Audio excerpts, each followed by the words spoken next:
Shalom à tous, je suis la sœur Bénédicte. Alors, je viens faire cette vidéo que j'ai intitulée « Quel est ton appel? Quelle est ta mission ?» Il n'y a pas très longtemps, j'avais fait un live où je parlais de ça. Et aujourd'hui, je viens vous le partager par vidéo pour que ça puisse rester, pour que tout à chacun puisse en bénéficier. Pourquoi cette vidéo? Parce que, en tant qu'enfant de Dieu, nous devons connaître notre appel, notre mission, ce à quoi Dieu nous a appelés, ce à quoi Dieu nous a mandatés. Parce que souvent, dans notre marche avec le Seigneur, on fait des choses, mais souvent Dieu n'est pas dedans en fait. Et on se retrouve à tâtonner. On se retrouve même à bâcler en fait ce que l'on fait, parce qu'en fait Dieu n'y est pas. Et moi, je vous donne mon propre témoignage. Vous savez, quand on commence notre marche avec le Seigneur, on est zélé, mais comme pas possible. On veut tout faire, on veut être partout. Moi, c'était ça. Tellement que je ne savais pas, je tâtonnais. Et je me retrouvais faire ça. Et Dieu, un jour, me l'a reproché. Il m'a dit, mais Bénédicte, moi, je t'ai pas dit de faire ça. Il faut savoir que lorsque on ne fait pas, lorsque on se retrouve dans des choses auxquelles Dieu n'y est pas, on peut avoir des retours. C'est pour ça que des fois, il y a des personnes, ils ont des retours parce que, en fait, Dieu ne t'a rien demandé. En toute chose, on doit demander la volonté de Dieu, même dans le domaine spirituel, dans tout ce que l'on fait, dans notre appel, dans notre mission, dans notre ministère. Et moi, Dieu me l'a reproché. Et un jour, tellement que je tâtonnais, en fait, je suis rentrée en prière de 3 jours. J'ai vraiment demandé à Dieu, Seigneur. Et ma seule requête, je ne priais pas pour le mariage, je ne priais pas pour les finances, je ne priais pas pour ma vie. Je me suis complètement oubliée. Je demandais juste, Seigneur, quelle est ma mission? Quelle est ma mission? Où est-ce que tu m'attends? Qu'est-ce que je dois faire? Où je dois aller? Qu'est-ce que je dois faire? Où je dois me positionner? Et Dieu m'a parlé clairement. Lorsque Dieu m'a parlé clairement, c'est là aussi que Dieu m'a fait grandir. J'ai commencé l'école de Dieu, c'est-à-dire Dieu m'avait mis en fait, on va dire à l'époque, à cœur de faire un groupe de femmes. Mais je calculais pas et Dieu m'a encore interpellée par rapport à ça. Je l'ai fait. Mais je le prenais pas vraiment, pas très au sérieux, voilà. Et jusqu'un jour, j'ai stoppé parce que Dieu m'avait dit clairement d'arrêter. Il m'avait expliqué clairement aussi ce que je devais faire, mais d'une différente manière. Et quand j'ai commencé à suivre clairement le Seigneur, comment il m'expliquait, il me montrait, il faut faire ça, t'es là, mais ça a été plus clair que moi. Et je n'ai pu tâtonner. Et donc voilà pourquoi des fois on voit des personnes, Dieu ne te mandate pas, ne t'a pas mandaté à faire ceci, cela, mais tu te retrouves à faire ça. Et après, tu as des répercussions, tu as des retours. Et on cherche Dieu. Mais mais est-ce que avant de faire ça, tu as demandé à Dieu? Et je trouve que des fois, on est trop complexé par rapport à tout ce qui est les choses du Seigneur. C'est-à-dire que tu vois un frère et une sœur, tu vois un frère ou une sœur voyager, faire des voyages, faire ceci, prêcher, là. Ça te braque. Tu te dis, moi aussi, je vais être comme cette personne. Mais non, chacun a son appel, chacun a sa grâce. Servir Dieu, ce n'est pas que se tenir devant une chaire, prêcher ou chanter ou exhorter. Servir Dieu, il y a différentes manières de servir Dieu. Tu peux prendre par exemple ta caméra et faire un message qui peut encourager quelqu'un, un message d'encouragement. Ça, c'est servir Dieu. Parce que dans les peut-être 100 personnes qui vont te suivre, tu auras touché le cœur de 2 ou 3 personnes. mais c'est servir Dieu. Tu ne sais pas, à travers le message que tu vas donner, ça va changer la vie d'une personne, ou voire même cette personne aura envie de donner sa vie au Seigneur. Servir Dieu, ça peut être aider des orphelinats, des associations. La Bible nous dit, Dieu a tant aimé le monde qu'il a donné son Fils unique. Aimer, c'est donner. Lorsque tu donnes, tu sèmes aussi. C'est ça. Ton appel ou ta mission peut être aussi ton lieu de travail. C'est-à-dire que si tu travailles à l'hôpital, prie pour les personnes malades. Tu ne sais pas, à travers ça, ça peut en découler peut-être que tu as le don de guérison. Et je vais venir sur ça. Dieu nous a tous donné des dons. Nous avons tous des talents. On voit dans le livre de Corinthiens, on nous dit, il y a 9 dons.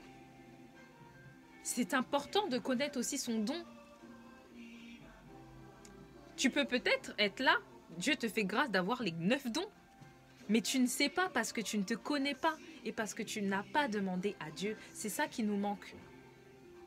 Nous devons, en tant qu'enfants de Dieu, connaître nos dons. Et on a souvent un don majeur, c'est-à-dire un don un don majeur, un don qui, on va dire, qui domine. Tu dois connaître ça. Et ce qui est bien, c'est bien d'avoir les dons. Mais je pense que le plus dur, c'est d'entretenir le don. C'est pareil, on va prendre un exemple. Une relation, c'est bien. Mais l'entretenir, c'est tout autre chose. Pour conserver cette relation, c'est tout autre chose. C'est autre chose. C'est pareil pour les dons. Parce que des fois, nos dons, on a les dons et on les étouffe par certaines choses. Et ça peut en fait éteindre les dons. Voilà pourquoi quand tu sens que voilà, en ce moment, peut-être tu ne pries pas trop ou autre, ou tes dons sont étouffés, de demander à Dieu, Seigneur, ranime ces dons-là. Parce que ces dons-là ne s'enlèveront pas. Dieu ne se répand pas de ces dons, mais peuvent s'éteindre, s'étouffer. T'as sûrement un talent. Chanter, dessiner. Et tu dois te connaître. C'est là qu'on fait intervenir se connaître soi-même. C'est important. C'est important. Quand tu es dans ta marche avec le Seigneur, ne regarde ni à gauche ni à droite. Ce que les autres font, c'est parce que c'est la grâce. La grâce, Dieu fait grâce à qui il veut. Nous ne devons pas être complexés. Et ça, c'est important. Et je reviens sur un point qui est très capital. C'est que des fois, on passe notre temps à prier pour le mariage, à prier pour le travail, les finances, notre vie, notre santé, ce qui n'est pas mauvais. Mais on ne prend pas suffisamment le temps de demander à Dieu, Seigneur, où est-ce que tu m'attends? Qu'est-ce que je dois faire? Quand je dis où est-ce que tu m'attends, je ne parle pas dans le sens où Dieu va t'envoyer aux États-Unis ou je ne sais où. Non, ta position. Lorsque tu changes ta position, Dieu change la situation. Je pense que vous connaissez cette phrase. Tu dois demander une prière sincère. Et il faut savoir que lorsqu'on sait ce qu'on doit faire, waouh, tout devient vraiment automatique. C'est-à-dire qu'il y a des choses que tu n'as pas besoin de forcer. Dieu va te dire, peut-être je t'envoie là-bas. Tu vas être stressé, tu vas dire non, je ne vais pas y arriver. Mais quand Dieu te mandate quelque part, qu'il pleuve, qu'il neige, Dieu est là. Nous ne sommes pas venus sur terre pour accompagner un frère, accompagner une sœur. On est venu accompagner personne. On est sur terre parce que Dieu a une mission. Nous avons quelque chose à faire. Dieu a une mission pour nous. On aura des comptes à rendre. Peut-être que toi qui me regardes, Tu devais être, tu étais censé être un enfant. Peut-être que ta maman voulait t'avorter. Mais Dieu t'a fait grâce. Dieu a permis que tu sois là. C'est pour quelque chose. Et je pense que chaque jour que Dieu permet que nous puissions être en vie, c'est parce que il a quelque chose à faire avec nous. Et souvent, quand on prie, des fois, on ne se rend pas compte de ce que l'on dit. On aime bien dire, Seigneur, voilà, fais de moi ce que tu veux, utilise-moi. Mais quand Dieu te montre sa volonté, des fois, on veut contourner, on ne veut pas.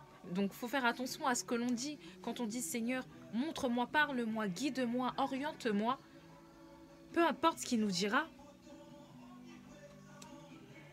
même si toi, de ta propre capacité, tu penses que tu ne vas pas réussir, mais si Dieu te demande de faire quelque chose, c'est parce qu'il sait que tu as cette capacité de le faire, parce qu'il a mis en toi des dons, il a mis en toi des talents, il a mis en toi une force. Tout ça. Et ça, nous devons le connaître. Nous devons le connaître. Alors tu dois te poser vraiment la question aujourd'hui, à quoi est-ce que Dieu m'attend? Qu'est-ce que je dois faire? Où je suis? Où me positionner? Où Dieu m'attend? Quels sont mes dons? Il faut savoir que c'est pas parce que tu as le don de prophétie que tu es forcément prophétesse. Mais tu peux aussi. Tu peux avoir le don de prophétie et être prophétesse. Je ne dis pas que ce n'est pas possible, c'est possible. Mais il faut faire attention. C'est pour ça, c'est important. Et nous avons comme don, dans les 9 dons, le discernement. Le discernement. C'est un don que, en fait, tout enfant de Dieu doit demander le don du discernement. Parce que le don du discernement, c'est un don qui nous sert dans notre vie de tous les jours. Que tu sois au travail, que tu sois je ne sais où, ce don, c'est la base. C'est un don qu'on doit tous avoir. Peut-être Dieu t'a fait grâce, tu as les 9 dons, mais maintenant, c'est important de savoir, de connaître. De connaître et de nourrir ces dons-là, en fait. De les entretenir. Quand on dit entretenir, c'est la prière. Nous devons prier. Nous devons lire la Bible. C'est ça, en fait. Voilà ce que j'avais à partager avec vous. C'est vraiment te poser la question. Tu t'assois. Tu te poses la question, Seigneur. Tu fais une prière sincère. Tu pries pas pour le mariage, tu pries pas pour, je sais pas, le travail, tu pries pas pour ta famille, mais tu demandes, Seigneur, qu'est-ce que je dois faire? Parce que les derniers jours, je pense bien qu'on aura des comptes à rendre. Dieu nous dira, je t'ai envoyé sur terre pour faire ça, ça, ça. Pourquoi tu n'as pas fait? Qu'est-ce qu'on va dire ce jour-là? Voilà. Vraiment que Dieu vous bénisse. Et je sais que toi qui me regardes, qui as pris ce temps de me regarder, vraiment que Dieu te bénisse et que ça t'a fait du bien, que ça t'a fait aussi réfléchir. Parce que sache que tu es venu sur terre pour un but précis. Tu n'es pas venu pour accompagner qui que ce soit, mais tu es venu parce que Dieu a besoin de toi, parce que Dieu veut faire quelque chose avec toi, mais il attend aussi que tu le cherches.